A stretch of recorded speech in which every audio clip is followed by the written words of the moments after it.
What is up, everybody? Matt Parrino, Ryan Talbot with you on this Thursday night. We threw you a little bit of a curveball this week. We usually do the Wednesday show, but because of the absolute sprint the next week is going to be, we have the Colts game on Sunday and the quick turnaround with New Orleans. We're going to do a couple shows while we're out there. We thought one pregame show this week. We don't have a guest this week, so I figured we'd kind of put the preview show, kind of the what's happening in Bill's world show, and then talk a little AFC East as well. And whether you're celebrating at home or away this weekend, Tops has all your fan favorites ready to enjoy for football, entertaining, or any occasion. Welcome in, Mr. Talbot. You're looking nice tonight. The lights doing good things for you over there. That's right. See, it's hiding my paleness now that it's cold and windy and they've had snow and I do nothing. So thank goodness for these lights. So I guess we have to start. We teased it 2 days ago. And if you haven't seen it yet, I won't bring up the video here. You should have to do your own research if you want to see it. But we've been talking a lot about apples the last couple episodes. And honestly, Ryan, I can't believe how much I should know better. People are passionate about food, period. Anything that you do with food, from the way that you eat it, from the way that you enjoy it, whether or not you like it at all, people are going to get in your mentions. We've learned. And so we started talking about apples. You're a big Honeycrisp guy. I'm a Red Delicious guy. I think it's just about what you kind of grew up with. I think that's how it ends up happening. But I tried the Honeycrisp. You can go watch the video on my my Twitter page. It was fine. It was good. As a matter of fact, I will say I did enjoy the crisp. I mean, it's living up to the name. You bite in and it's a very nice crispy apple. I like that. Sometimes you don't always get that with Red Delicious, but when you get a crispy Red Delicious, it hits all the right notes. And there was just this weird note going on with the Honeycrisp I didn't love. I can't put my finger on it. I still can't. Like we were saying before the show, there must be something funky going on with those taste buds because Caitlin said it was super sweet. Everyone that I have is super sweet. I don't know what to tell you, but the apple conversation has taken on new life. I saw WGR was talking about it on the airwaves a few days ago. There's an insult to Granny Smith, I guess, on air and WGR, which I fully support. That's just a pie apple. That's all Granny Smith is good for. But yeah, this apple discussion has taken over Buffalo media. Beauvais during his 10 questions there was asked about it, so it's been pretty fun. His take was pretty egregious, and I let him know about it, but that's fine. Great take. All right, that's enough. I mean, apples. I like the apple just fine. I'm not gonna crap on the Honeycrisp. It was good. It was good. I'd still prefer Red Delicious, but again, I think it's just because of what I grew up with. We gotta get into a lot of stuff here tonight, Ryan, and we're gonna start with what's going on with the Buffalo Bills. Breaking news this morning. Starting right tackle Spencer Brown, COVID list. It starts bringing up questions. First and foremost, likelihood that he plays this Sunday, very low, even if he is vaccinated. And that's the most important place to start. The vaccination status is unclear. It'll be interesting to see if, Sean McDermott goes on WGR on Fridays, then does the press conference. We'll see if any more developments, come about this. But my sense from Sean when talking about some of these COVID issues is he treats it a lot like the concussion protocol. When a guy goes on the COVID list, he just says he's on the COVID list and he doesn't really get too much into it. And now here's the big difference between vaccinated and unvaccinated. If you go back to what happened with Aaron Rodgers, who obviously was unvaccinated and very highly publicized as such, you go into a 10-day quarantine period. So Star Lotulelei on Sunday before the Jets game, he enters the COVID list, has a COVID positive. And so his vaccination status, similarly to Spencer Brown, unknown. So if he's unvaccinated, that's at least 10 days until he can return. It's a forced mandated quarantine. So if Spencer Brown is unvaccinated, you're looking at not only this game coming up on Sunday, but New Orleans as well. But we don't know. Now, if he is vaccinated, either of these guys, then you go into a wait and see approach. As soon as the symptoms are gone and you produce 2 negative tests within 24 hours of each other, you are cleared to return. And this goes back to what we're talking about in summer, Ryan. It's not so much about making the vaccine this political thing. It's the rules. And if you are unvaccinated and you test positive and miss those 10 games, potentially 10 days, potentially 2 days, it's a 2 games, it's a competitive disadvantage. Your thoughts? This is the worst time of year for this to happen to the Bills. This quick turnaround from Sunday to Thursday, and the possibility that they might be without their big man in the middle and Star Lotulelei, and then obviously Spencer Brown at right tackle. We saw what this offensive line looked like a few weeks ago in that Jacksonville game without Spencer Brown, and it was not pretty, Matt. Multiple pressures across the line, minus Mitch Moore's sacks allowed Josh Allen running for his life. Now, that's not to say that the Bills maybe can't come up with some kind of quick fix, come up with some kind of new solution to this problem. But Spencer Brown has been a key cog to this offense. And if he is not out there on Sunday, okay, that's generally what happens when these players end up on that COVID reserve list. But then if he ends up missing Thursday as well against the Saints, that's disastrous. And it's disastrous when you have a Patriots team, a team that we'll talk about later tonight, right on the heels of the Bills right now, as we're getting, into the second half of the regular season. So Spin 0481 on YouTube asks, does getting COVID count as getting a vaccination after you recover from it? I don't believe so. But what I do think happens is if you've had COVID already and you get one dose of the vaccination, you are then considered fully vaccinated almost upon doing so. I'd have to look into that for the actual specifics, but I don't think that that's the case. But, historically speaking, we only have 20-ish, 22 months to go off of here. If you get COVID, you tend to be in kind of like in the clear a bit for the few months after that. But you never know. We still don't know enough about this thing to kind of figure it out. So we'll wait and see. Now, the interesting thing, and a lot of people want to know if Star's vaccinated, if Spencer Brown's vaccinated. I don't know when the 1 day a week that the Bills players get tested, right? That's information that we don't know. But if you're vaccinated, you only get tested once a week. If you're unvaccinated, you get tested daily. So I think it's interesting that now we see Star popped on a Sunday, Spencer Brown popped on a Thursday. Potentially one of those guys was getting tested every day. So one of them could be unvaccinated. But again, there's a lot of speculating here. We don't know, but getting into what it could look like on Sunday, I think that's the most important thing to kind of move past the fact that these things happen and what could be on Sunday. I tweeted it out, and I know people are really frustrated with Cody Ford right now, but I am not going to be surprised if we see Cody Ford back in the lineup. I think one of the things is I do want to get a look at Ryan Bates wherever, right? The guy could play every position. I think I actually wrote a story after the last game saying that I think Cody Ford should be benched. It was that bad of a performance. And Ryan Bates is that first guy that comes to mind when you're talking about who you want to insert there. The problem is a few things. Number one, Ryan Bates right now is the backup center. And with Mitch Morse's concussion history, injury, not so much injury history, but just that inavailability because of the concussion stuff, and it gets you worried. If he goes down, Ike Butker's got some center experience, but Ryan Bates has probably been taking most of the center snaps. He's listed as the backup center on the depth chart. Whatever snaps that Mitch doesn't get, I'd imagine Ryan Bates gets the other ones as listed as that backup. So, I think that the hesitation to put him in the lineup is if he gets hurt and then you're left with Mitch Morse, what do you do then? You got to move all these different pieces around. And then on the Jamil Douglas side of things, I know there's some people like, all right, then put Jamil Douglas, see what he's got. Ryan, we watched him in preseason and training camp. Jamil Douglas, in my opinion, is not some saving grace to what is ailing this team when Cody Ford is in there.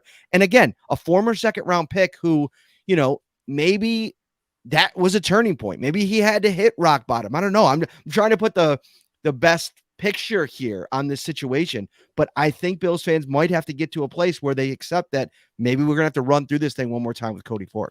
It's certainly a possibility. And listen, if it ends up being Cody Ford, it is what it is. It's what the Bills have determined is the best five in that scenario.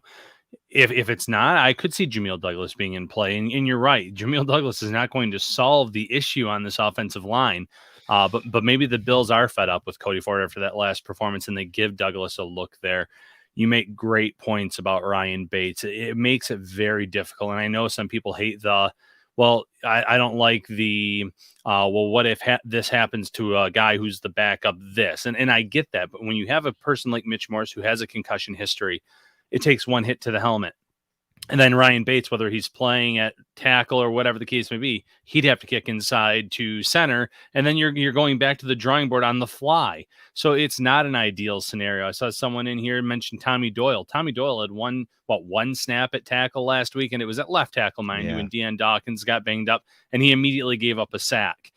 So that's maybe not the ideal scenario either. Matt and I watched him a lot this summer, and we both kind of came away between that and the preseason said this guy's not ready. But we've also seen the Bills lose Rashad Wild, Goose, and Jack Anderson when they tried to stash those players on the practice squad. You can't stash a Tommy Doyle on the practice squad. Someone would claim him. Someone would sign him. The Bills have to keep him on that 53-man roster to develop him, but I don't think he's the answer either. It kind of speaks to the scenario that the Bills are in right now, and it's not a good scenario where maybe Cody Ford truly is their best internal option. And maybe, like you said, hitting rock bottom, we see something different from him. But it's a problem with DeForest Buckner and company coming to town.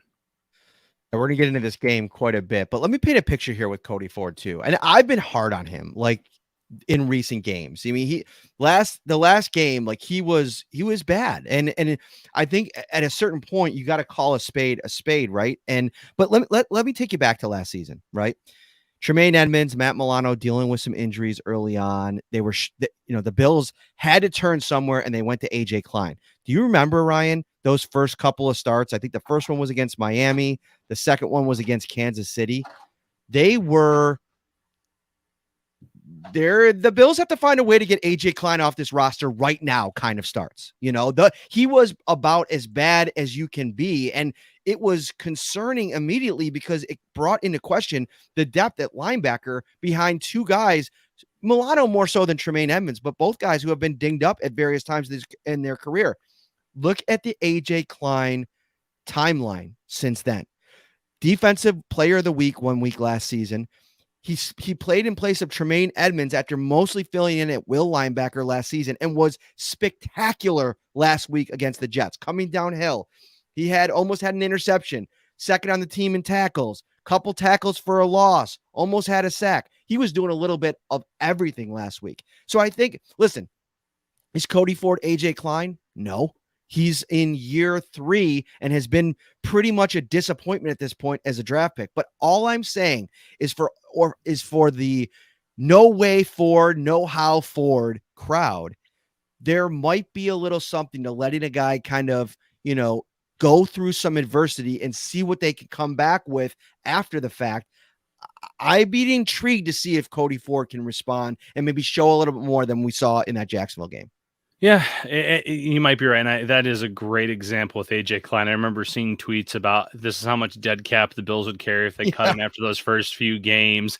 And the Bills and Klein, to his credit, proved us right. And I know some people would look at Scott's question here, tough call, rather Ford at right guard or Doyle at right tackle, pick your poison. Some fans would pick the poison. But we don't know. It could end up being that Ford comes in and plays at a very high level, or at least maybe high level is not going to happen, but maybe he plays at an acceptable rate where he holds his own. He does enough. And we've talked about this numerous times, Matt. He's more of a run blocker than a pass blocker. We saw some life from the run game last week. Maybe he would be okay out there if they're going to try to get Matt Breida more involved in this offense this upcoming week. Maybe if the Bills are going to utilize the play action, maybe that helps him out a little bit too. So there's little scenarios, there's little things that could help him. Maybe it was just like you said, that was just like the rock bottom for him. But if he's out there, one, it tells you a lot about what they actually think of this depth that they have. And two, maybe it is also just a little bit of belief that isn't the Cody Ford that they've seen in his time here, and they think that he can rebound from a performance like that.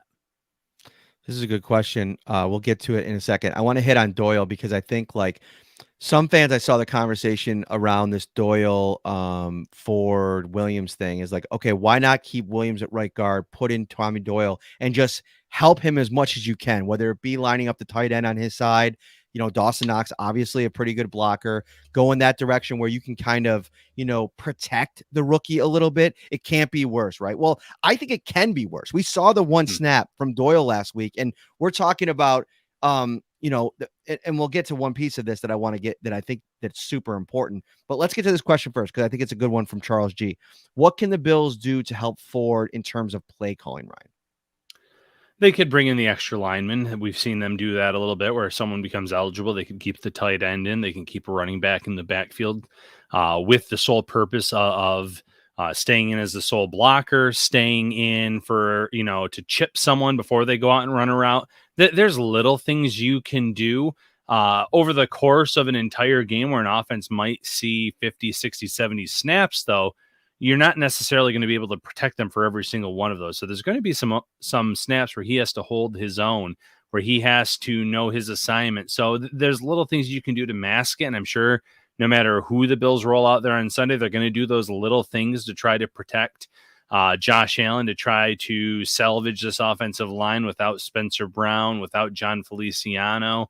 It's going to be interesting. What do you think, Matt?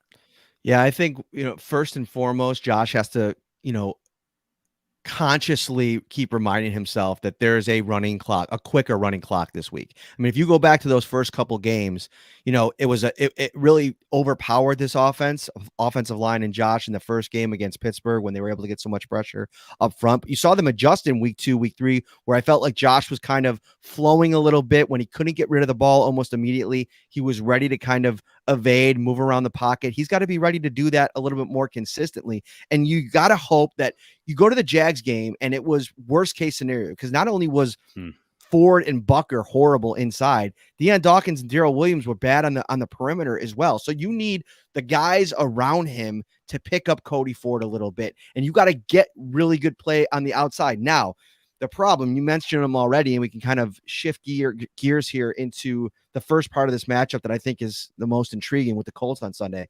And by the way, if you're watching on YouTube, we're just going over 100 here. Thank you so much. Hit that like button, subscribe as well. Every time we go live, it'll give you a notification so you can hop in here, join us live. DeForest Buckner, to me, is the guy that is the biggest potential game wrecker. And where is he going to be rushing? Where is he going to be matching up against? Ike Bucker and Cody Ford, potentially, if Ford starts on Sunday. So that gives you some hesitation. But I will say this. Go back and watch how the Colts were able to have success at the point of attack defensively last year. Big reason why, Danico Autry. He's now in Tennessee. Kwity Paye has played better the last few weeks, but he has not been nearly the player that Danico Autry was in that game. And I think for the Bills, this is a defensive line for the Indianapolis Colts. I don't think that you're very scared of them. They come into this game, 22 sacks on the season. That ranks 14th in the NFL. Their pressure rate right now is under 20, 19.3%. They're generating pressure. That's 28th, fourth worst in the NFL. And they're blitzing the fourth least. So, as bad as the pressure rate has been for them, they don't even have enough confidence in their back end and maybe some of their other additional weapons to consistently send pressure. So I think that this is, if you have to deal with this issue, this is a week against an Indianapolis team that I don't think they pose nearly as many problems as that Josh Allen led Jacksonville Jaguars defensive line did a couple weeks ago, which, by the way, I think I even underrated not only how good Josh Allen was, but that defensive line in general for Jacksonville. Yeah, and you make a great point. They don't trust the back end of that defense, so that's why you're not going to necessarily see a lot of extra blitzes, or we haven't this year. Whether Bills fans know this or not, no defense has allowed more passing touchdowns this season than Indianapolis. They've allowed 23 passing touchdowns this year. That bodes well for Josh Allen in this passing attack. Another way, someone in that previous question, how can they help? Well, yes, Dawson Knox can help as a blocker, but he also helps in terms of creating another mismatch out there on the field, where that's another reason you don't want to send extra pressure, extra heat, because he's another guy now that you have to account for in the passing game that can really hurt you if you send someone and he's running free in the middle of the field. So little things like that can add up. But it's going to be up to that front five, the extra linemen, if they keep someone back there, the running backs, whomever and whatever they do, rolling Josh Allen out, whatever the case. It's going to be up to, like you said, the tackles to perform better, because it's when 2 or 3 guys are losing their assignments that Josh Allen has no path to getting away from these defenders. If one person loses their assignment, he generally lets that player run by him. He moves up in the pocket. He rolls out to his left, or more often to his right, and then makes some throws that way.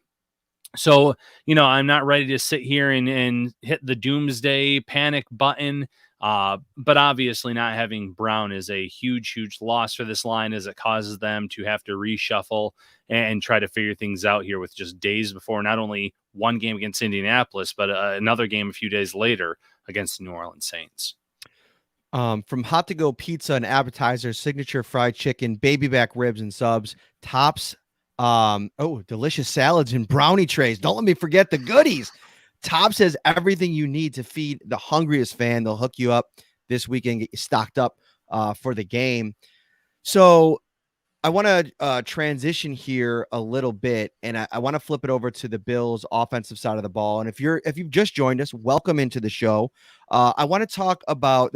I put up a story yesterday. I was listening to the Bill Simmons podcast, and they got into the AFC East, and I think that conversation right now is very interesting. And while I didn't agree with a lot of what Bill Simmons' evaluation was as a pretty well-known Patriots fan, I did think that the questions that he was asking were worth discussing. And we're going to get to that later in the show. We'll get to our predictions. But I want to talk a little bit more about this matchup in terms of how it could play out. Offensively for the Colts, Michael Pittman, to me, as much as everybody fears Jonathan Taylor, rightfully so, he's so good.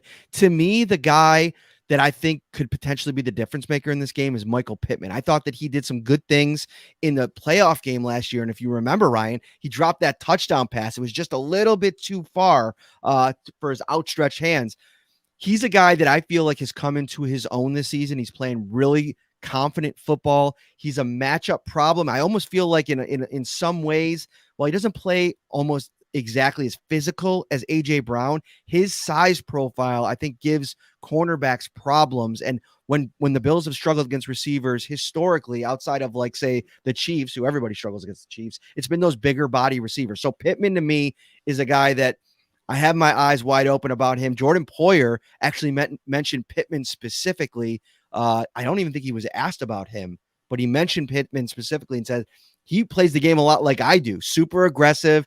He likes to get physical. He's got a real, like, fluidity to his game. So I think it kind of hides how physical he plays. But he's somebody that I'm looking at because look at this Bills team, Ryan, historically. They don't give up those monster rushing games. Even when they were getting, pounded in the running game a few times. I think it was Philadelphia 2 years ago when Jordan Howard came in here, and, but it still wasn't that gaudy, like Derrick Henry elite game type of performance. They held Jonathan Taylor to like 78 yards and a touchdown in the playoff game. To me, it's Pittman. Who do you think is the bigger threat in this game? I'm going to go against what you're saying, and I'm going to go with Jonathan Taylor. I think Jonathan Taylor is playing at a extremely high level this year. Last year was his rookie year. There's still some growing pains, some learning that you have to do when you're a running back. Even when you're one of the best running backs in that class, the Colts still got a steal in Taylor in that second round. But you look at him now, tied for the league lead in rushing yards with Derrick Henry. And some people will say, well, Henry's been out now for a few weeks because of the season-ending injury. While true, Taylor matched his yardage with 58 less carries. So that just tells you right there that he is a threat to kind of break off some big runs. No running back has more 20-plus yard runs in the NFL than Taylor. He has 9 touchdowns on the ground this year. That's second in the league behind Henry. He is a weapon now. He is someone that makes life easier for Carson Wentz. I don't think people necessarily realize how good Wentz has looked this year because of Taylor. 63% completion percentage, something like 17 touchdowns, 3 interceptions. He has helped bring that quarterback back to where he kind of was in his Philadelphia days. So I just think that Taylor is going to be that main threat for the Bills until the Bills unless the Bills can kind of start scoring points and making them more one-dimensional.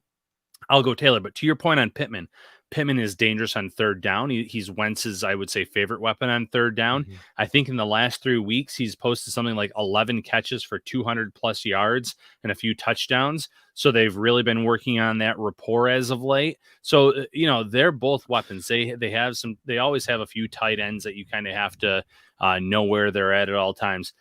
This is going to, I said it months ago. I think I actually had the Bills losing this game months ago as one of their kind of surprise games that they're going to drop in our season predictions.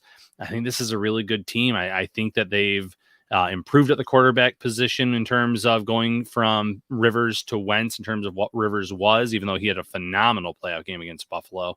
I think they're a real dangerous threat, and it's going to start with Taylor on offense.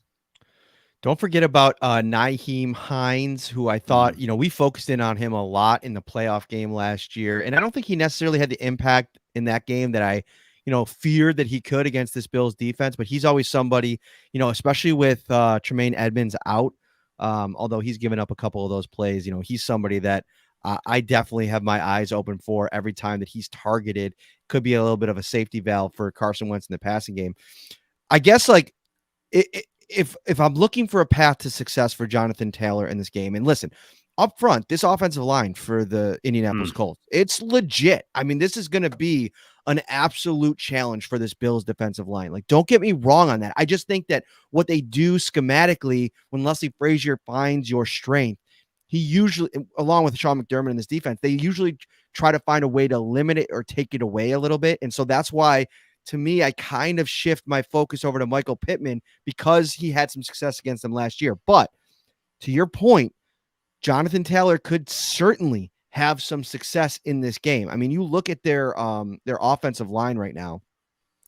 Braden Smith, he's somebody that kind of really stands out. I'm actually surprised over on Pro Football Focus. I'm looking at the yearly grades. Braden Smith is graded as their top offensive lineman. Then it goes to Eric Fisher as their second. Their third is Mark Lewinsky, who was a free agent a couple of years ago. I thought the Bills should take a crack at him, but he re-signed with the Colts. Then all the way down with a 57 overall grade and a 53.9 pass blocking grade, I'm shocked, is Quentin Nelson. That's surprising to me. I've not watched a lot of Indianapolis Colts football this year, but if you're telling me that through 10 weeks, you're talking about Quentin Nelson is maybe the fourth best offensive lineman on that line, he could have a good game, a breakout game at any point. And why I think that there could be a path to success for this run game. Likely no Star Lotulelei, who's still on the COVID list. We don't know his status. We don't know where he's going to be. And also Tremaine Edmunds looking like he's probably going to be out. Hasn't practiced 2 days in a row. Matt Milano in a red non-contact jersey, limited all week. Dealing with shoulder injury. The Bills are banged up a little bit. They're going to have to really focus in to stop that run. Yeah, it's going to be difficult. And listen, I haven't watched some of the Colts games either, but I would be shocked if Quentin Nelson was their fourth or whatever best offensive lineman. This guy is a stud. He's been a stud since day one in the NFL. One of, if not the best guards in the game. And that's nothing against Braden Smith, Eric Fisher, both tackles were on the injury report earlier this week. I believe they both at least practice in a limited or full capacity today. So I'm anticipating them both out there on Sunday. It's a great line across the board, but Quentin Nelson alone, he can really take players out of the game. If the Bills defensive line has any success against this unit, significant and consistent pressure, run stops, it would say a lot about that defensive line and specific defensive linemen if they're able to, because I think this is the best line that they've seen this year. I think it's just that talented of a group, and it's, if the Colts can kind of sneak into the playoffs this year, it's a reason why I think they could make a run, because they can protect Wentz, they can open up lanes for Jonathan Taylor, and they can make things interesting. Yeah, I was trying to look up that really surprised me. I was trying to look up some offensive line pressure rate data. I don't have it up in front of me at the moment, but that's definitely something that's alarming. And I think that, this offense doesn't really scare you at all, in my opinion. I know you mentioned that Carson Wentz is playing better and, maybe as good as at times in Philadelphia, but he's still a guy that when I have noticed the Indianapolis Colts this season, it's been because of some really kind of funny, questionable decision making from Carson Wentz. He throws the ball sometimes, and you're like, what are you doing, man? Let's go through it last week against Jacksonville. The Colts go up 17-0. Field goal, blocked punt, so a special team score gets them to 10-0. Then they get a Jonathan Taylor 4-yard touchdown run. Then they get another field goal in the second quarter. Then they get another field goal in the fourth quarter. So you're talking about 3 field goals and a touchdown. The Bills and this Colts squeak out a 23-17 win over the Jacksonville Jaguars, who, they're playing better football. Don't get me wrong, but this is not an elite offense by any stretch. And I think Michael Pittman's a guy that you have to, really key in on. I think they have some weapons with Jonathan Taylor as well. But if I'm the Bills coming in here as the number 1 ranked offense, I mean, DVOA even, I'm coming in here to make a statement. Yeah, absolutely. And listen, these are 2 defenses that are very opportunistic. The Bills lead the NFL in turnovers, 24 turnovers so far this season. The Colts are second at 21. So both units are going to be trying to make some big plays in this game. When it comes to the Bills offense, I would worry about anytime that they run with the ball, whether it's Singletary, Breida, Moss, or even Josh Allen running the ball. You're going to have guys trying to punch that out left and right. It's, like I said, very opportunistic defense. The Bills are very disciplined. They're very smart. They make plays when they're needed. We've seen them jump routes. We've seen them get the batted passes intercepted. So I think there's going to be opportunities for both of these units to create turnovers. And I think whoever wins the turnover battle, it wouldn't shock me one bit if that's the team that wins on Sunday. All right, let's get to what else did I want to talk about here? Do we want to go to predictions first? Want to talk about the Patriots first? Maybe we'll do predictions first and then turn the tide over to the Patriots real quick. Yeah, keep it all right there. I like the cut of your jib, Talbot. That sounds good to me. We were just talking about a pregame, getting ready for New Orleans. So we got a couple things cooking for next week, Ryan.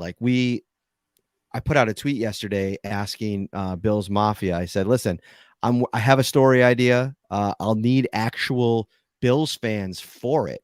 So I fired off the tweet. When you have a fan base like this, it's pretty easy to kind of get some cooperation, some involvement, if you will. So I'm trying to find the tweet exactly so I can read it off. Will I find it? I guess not. I fired off a tweet basically saying, we're going to New Orleans. I have a story idea. Slide into my DMs if you'd be interested in participating if you're going down to New Orleans. Ryan, I think we've just passed 110 DMs. So let's get this straight. That's 110 people that just follow me. They just got wind of this through following me, that, some of them are bringing like 25 people down to New Orleans, 10 people down to New Orleans. Just think how many people are going to Louisiana for this Thanksgiving Day football game. It's going to be crazy. I'm super excited about it. Yeah, I'm really pumped up too. Looking forward to getting in on Tuesday night, hitting the ground running on Wednesday, doing a lot there, and then obviously covering the game on Thursday night. So we're going to be packing in every minute with Bills content for this fan base, but it's going to be a really exciting week here coming up. All right. If you are watching on YouTube, thank you so much. We appreciate you. Hit that like button, subscribe to the show as well. Let's get into our picks, Ryan. I haven't even formulated mine, so I'm going to kind of do some last second consideration. Give it some last second consideration. Why don't you start us off? I had the Colts winning this game earlier this season, and with this Spencer Brown news, with no Star Lotulelei, no Tremaine Edmunds, it gives me every reason to kind of stick with that. But call it a gut feeling. Call it the Bills' win streak at home in November. I think they've won 6 straight at home in November. Whatever the case may be, this past defense, I just have the Bills winning, but it's going to be a nail biter. I'm going to say same score as the playoff game, 27-24 Bills win. But Tyler Bass hits the game winner as the time runs out, 50-plus yarder. Bills win. They go, into this Thanksgiving matchup on a pretty high note. I'm not a believer in the Colts. I think that they are susceptible in the pass defense.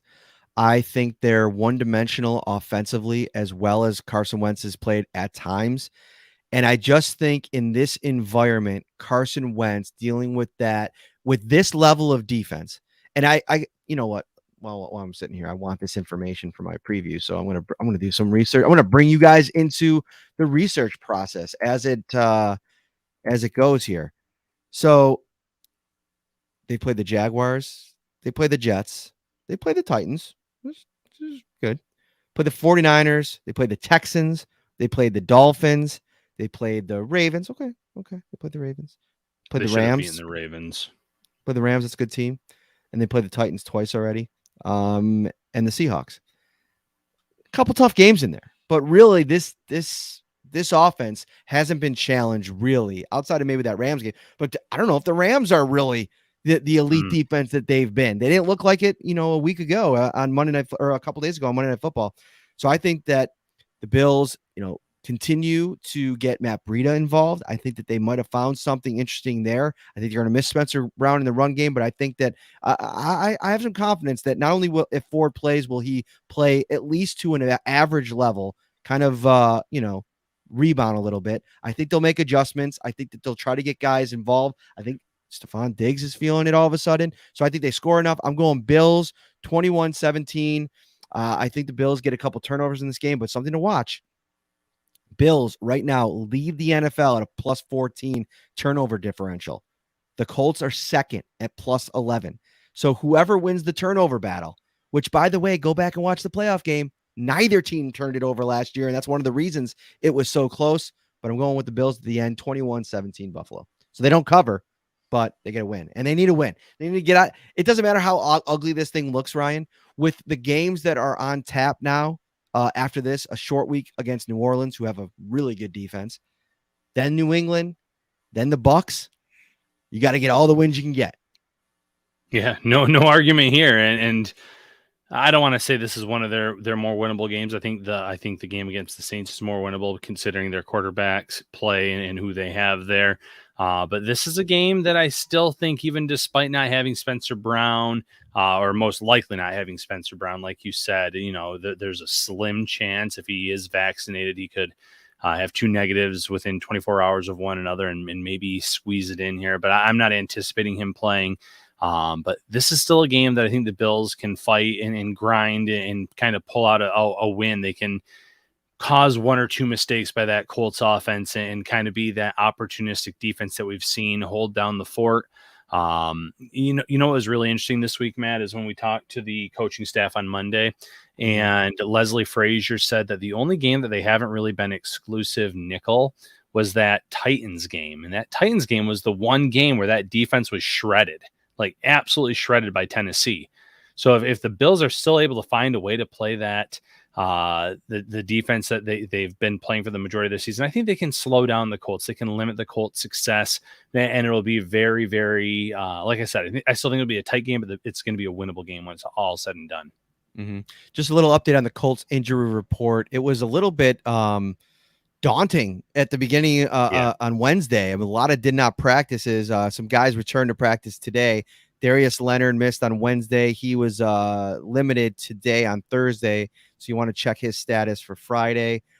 Braden Smith, Quentin Nelson, full practices today. So they're trending in the right direction. DeForest Buckner didn't practice on Wednesday. He's dealing with an abdomen, throat issue, and back issue.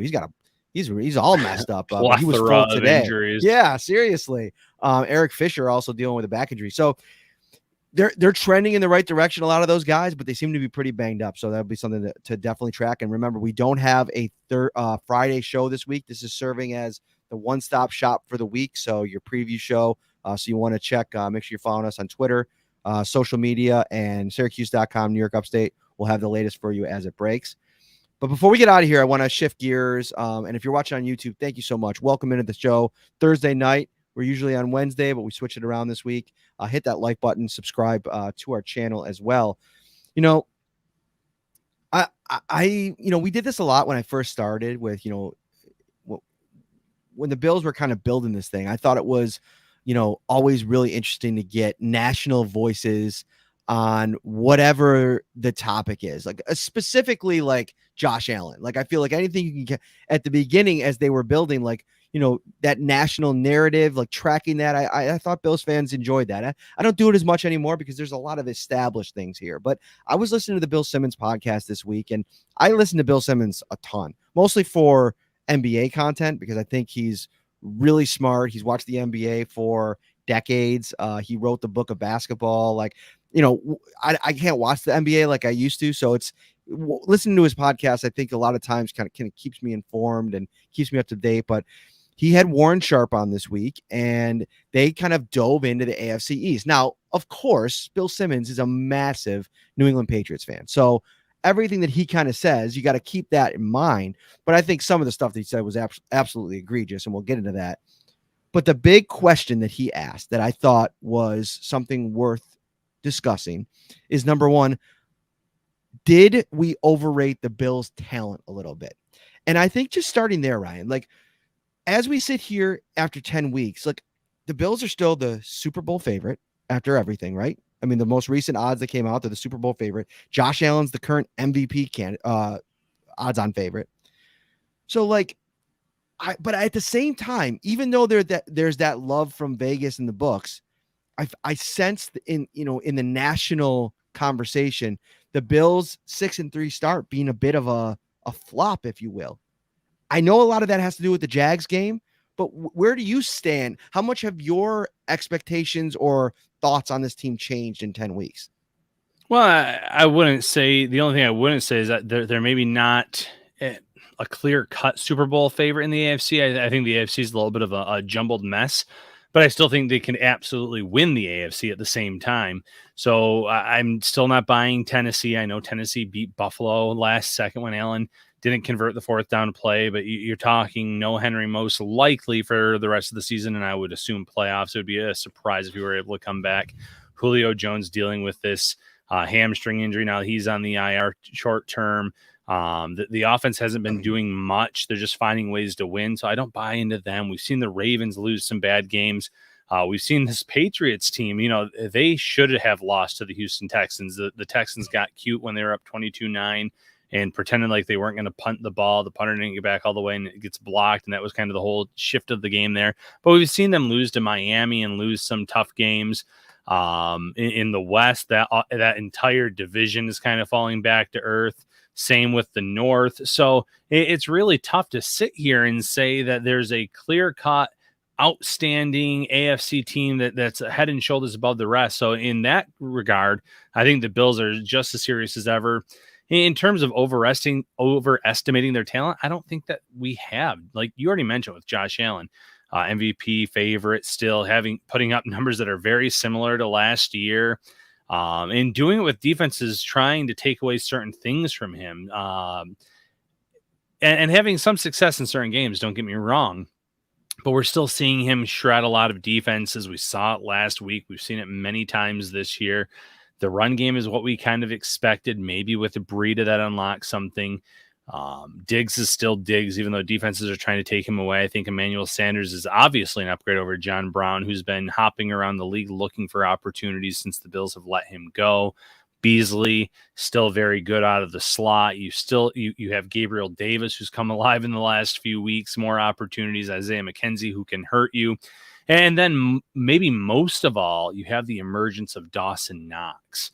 Someone that we were waiting on, and he's really showed up in a big way this year. So no, I don't think we're overestimating Buffalo's talent. I think injuries. I think that just some maybe head-scratching game plans, some poor offensive line play have factored into some of these losses. But no, I think that the Bills' offense is still among not just the best in the AFC, the best in the league. Mm-hmm. So here's what Simmons... was his take, and he had another comment on the show that I kind of want to dive into a little bit too. But he said the Patriots to me seem like a more balanced team. I think they have a better coach, which, let's be honest, we'll break this down piece by piece. I wouldn't fight him on that. I mean, Bill Belichick is multi-time Super Bowl possibly the best. Coach. Yeah, exactly. I think they have more ways they can win game to game. I want to get into that. Their arrows pointing up. They can run and pass. And really, the only thing you would say, in my opinion, if you're making the Buffalo case, is in one game, I trust Josh Allen over a rookie quarterback, Mac Jones. What else am I missing? Because I've watched 10 weeks of the season, and I think the Patriots are better than Buffalo right now. So, couple things here. Let's start with more ways to win for the Patriots. I disagree with that because I think that depending on the game, they're a little bit more one-dimensional than even the Bills, because I think that Josh Allen as a runner is as dangerous as anything that the Patriots can put together. Listen, Ramondre Stevenson, he looked great last week, but it was one game. Okay, let's calm down the hype train. Damian Harris has been good this year. They have a really good offensive line that, when healthy, plays well. But when healthy, Trent Brown's already been out a little bit this year. Isaiah Wynn historically struggles to stay healthy. Those are all pieces that you have to kind of flow in here. And it's all been good to this point for Mac Jones. He really hasn't played a defense like the Bills that's going to try to fool him and disguise things. And that's when you start to maybe, he's an accurate quarterback, but if you make the wrong decision, if you make the wrong read, interceptions change games. And I just think in those moments, Josh Allen going into his 6th and 7th matchup against Bill Belichick, that's a pretty big advantage. And defense for defense, I'll give that one up. I think that the Patriots defense is probably playing just as well as the Bills right now. Their back seven, led by J.C. Jackson, is good. I mean, really dangerous. Having Donta Hightower back, you're seeing them kind of coming into form. Matthew Judon, in my opinion, is probably the best free agent acquisition in recent memory in the NFL with how good he's been right off the jump. But I think when you're talking about ways to win, Josh Allen's an MVP candidate for a very specific reason. And this game comes down to the quarterback. And he alone, to Bill's point in the quote, gives you more ways to win because he's a multi-dimensional player. Yeah, I agree completely with that. He's obviously can do a lot more than Mac Jones at this point in his career. Has Mac Jones gotten better over his rookie season? Absolutely. Early on, it kind of seemed like dink and dunk. He's starting to stretch the field a little bit more. He's starting to make big throws and things like that. They run the ball more effectively than Buffalo in terms of with their running backs. Absolutely. They've always been a very good running team. Harris has been good. Stevenson's been good. We've seen White out of the backfield in his career, being a weapon in that regard. We've seen numerous backs come and go in New England, put up some really good stats here and there, and then they would go as someone else. They always ride the hot hand, so to speak. So, yeah, they're a little bit better running the ball, but Buffalo's passing attack is better. Josh Allen is significantly more dangerous than Mac Jones. Defense, even if you can call it a wash if you want. I think the Bills overall, their defense is slightly better. But Judon, you mentioned it. He's been phenomenal. They've played very well in the back end of that defense as well. So it's close when all things are considered. They have some stars. They create some turnovers. Judon is a nightmare to block all game long.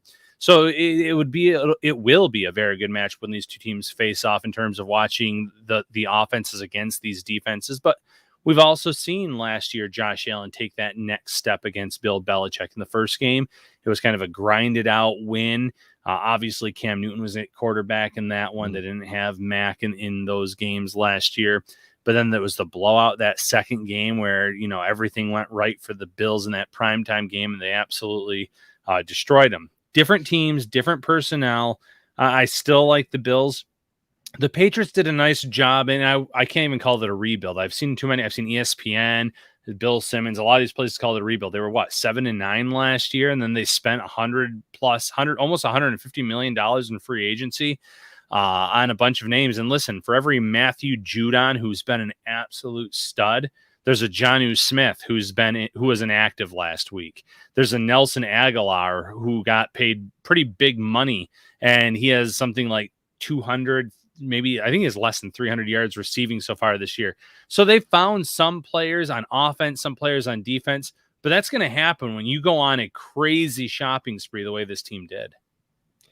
Yes. And, their leading receiver right now is Kendrick Bourne, and I think he's at like 500 something odd yards, couple touchdowns. The most my biggest issue with anything Simmons said on the podcast, and like I said, I didn't really take big issue with it, but just because I thought that there were some interesting posed questions, and the discourse with Warren Sharp, who I think is really good, was really good. And I thought Sharp brought some points up. He mentioned Feliciano being out, which, by the way, somebody asked about that. He's got one more week at least on IR, and then they'll kind of recalculate with the calf injury. He said, this is what Simmons said, direct quote, "Is it possible the Bills just only have one above average skill position guy? Other than Diggs, do they have another guy that's above average of all their weapons?" And maybe that's part of this. You look at some of these other teams, I don't know if their offense from a skill standpoint is that different. Are their skill position guys better than the Patriot guys? I'm not even sure. I actually like the Patriots running backs way more, which is fine.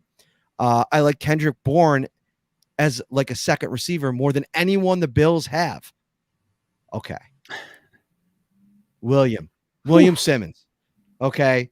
I get it. We all put on our fan goggles at times in our life, but I've never seen a more nonsensical comment in my life. Emmanuel Sanders is a Super Bowl champion, Pro Bowler. You know, this season, I think he's been better than Bourne in every way possible. And he's like at times third fiddle in this offense, sometimes fourth fiddle, depending on the game plan. And he's still at about 500 yards and 4 touchdowns, which is more than Bourne. That's number one. Number two, I get what you're saying about, Cole at week to week. You never know who's going to kind of pop up. Cole Beasley was all pro last year. He's had big time games this season. I'll tell you what, Dawson Knox is still tied for the touchdown tight end lead, even after missing a couple games. I take Gabriel Davis over Kendrick Bourne. That might be a little bit of a hot take, just because he was kind of lost in the shuffle until recently, but you saw what he could do in this last matchup. 3 catches, 105 yards. He can be a dangerous weapon. You look at these teams, and obviously they don't have a Stephon Diggs, so that's out the window. I agree with everything you said about Emmanuel Sanders. I think Sanders has been better when everyone's been out there, and that includes Dawson Knox. Beasley, there's been games where I've watched him and I thought maybe he's a little step slower this year, but he's also been really banged up this year. So, I mean, that kind of accounts for it as well. He's dealing with right now with a rib injury. He's had a few different injuries this season, so that probably accounts for it. He's still great. It's kind of like those fan goggles. I think Kendrick Bourne's a fine player. We're not bashing him. We're not saying he's not, but it's a pretty bold statement to come out and say that. And for the record, I would take Dawson Knox over Hunter Henry. Hunter Henry is the tight end that they signed in free agency that's having success compared to Jonnu Smith, obviously, who's really struggling there. But Hunter Henry has a long history of injuries during his time with the Chargers, being banged up in his career. Dawson Knox, we're just starting to kind of scratch the surface on what he can do. So I can't even say that they're better in terms of the tight end position than Buffalo. Running, absolutely. That run game, that offensive line, you can make the case for them too. But quarterback, where it matters the most, head and shoulders, Josh Allen is significantly better than Mac Jones. Stephon Diggs is significantly better than anything the Patriots have. I think Dawson Knox is on par, if not better, than Hunter Henry. So there's a lot there to unpack from what he said, but I think a lot of it came from that fan perspective. Yeah. Just want to have some fun with it. I thought there were some good conversational points brought up by Simmons, and I wanted to react to some of it because you know what the long and short of it is, the Bills are now in a fight for the AFC East. There's 2 games coming up in December that are going to go a long way in determining it. I think that if you're really setting this thing up and how the Patriots can win the AFC East, I really still think they probably got to win both of them, depending on how this thing goes, because they already lost to the Miami Dolphins. And it's looking like the Bills are going to probably cruise to another win over the Jets, which will put them 4-0 in the rest of the division. So, if they finish with the same record, the Bills will have the advantage if they split just based on division record. So, right. We'll see how it plays out. They're going to be fun games to watch. If the Patriots do beat the Bills twice in December, we will be talking about a legit Super Bowl contender. But until I see that, not willing to do it. All right, we got to get out of here, Ryan. If you're hosting a large party, check out Tops' huge selection of party platters for a delicious, effortless, and affordable, no-stress way to impress. For complete details, stop by their carryout cafe or visit topsmarkets.com/fantasyfootball. You ready for New Orleans? Like, are you ready for it? Like, are you ready? I'm ready from the standpoint of I'm really looking forward to it. I'm not ready from the packing perspective, which has not begun yet. That'll probably start on Monday night. But don't worry, I've got it all planned out right up here, right in the old noodle. So looking forward to it. Cannot wait, Matt Parrino. Yeah, I've talked to several members on the beat that are looking forward to joining Ryan Talbot out on Bourbon Street and seeing what he's really made of Wednesday night. So you know what they say: go hard or go home, and we'll see how it goes. Although you did tell me at one point that you can hold your liquor pretty well, so it might not get that crazy. We shall see. For Ryan Talbot, I'm Matt Parrino. We will see you all on Sunday. Bills Colts. We'll be with you afterwards. Take care, everybody.